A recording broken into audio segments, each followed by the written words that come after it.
మనోహరి parking ప్లేస్లో నిలబడి అటు ఇటు టెన్షన్ పడుతూ తిరుగుతూ ఉంటుంది. అప్పుడే బాగి చాలా కోపంగా అక్కడికి వచ్చి నేరుగా మనోహరి చెంప పగలగొడుతుంది. నన్నే కొడతావా అని మనోహరి మండిపడుతూ ఉంటే, నువ్వు చేసిన పనికి కొట్టడం కాదు చంపేయాలి అని బాగి వేలు చూపిస్తూ వార్నింగ్ ఇస్తూ ఉంటుంది. నేనేం చేశాను అని మనోహరి ఏమీ తెలియనట్లు అడుగుతూ ఉంటుంది. ఆకాష్ని కిడ్నాప్ చేసింది రణవీరే కదా అని బాగి నిలదీస్తూ ఉంటే మనోహరి చాలా షాకింగ్గా వింటూ ఉంటుంది.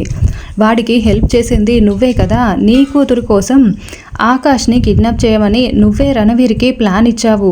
ఆయన మెడిసిన్ కోసం బయటికి వెళ్ళగానే నువ్వు రణవీర్ని పంపించావు. ఆకాష్ దగ్గర ఉన్న నన్ను రిసెప్షన్కి పంపించావు. రణవీర్ని రప్పించి ఆకాష్ని ఎత్తుకెళ్లేలా చేశావు. ఈరోజు ఆకాష్కి ఏమైనా జరగాలి, నీకు ఇదే ఆఖరి రోజు అవుతుంది అని బాగి వేలు చూపించి మరి మనోహరికి వార్నింగ్ ఇస్తూ ఉంటే సరిగ్గా అమర్ అప్పుడే అక్కడికి వస్తూ ఉంటాడు.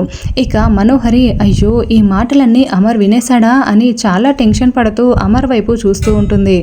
అయ్యో ఈయన ఇప్పుడే ఇక్కడికి వచ్చాడా, నా మాటలు వినేశాడా ఏంటి అని బాగి కూడా టెన్షన్ పడుతూ ఉంటుంది. మనోహరి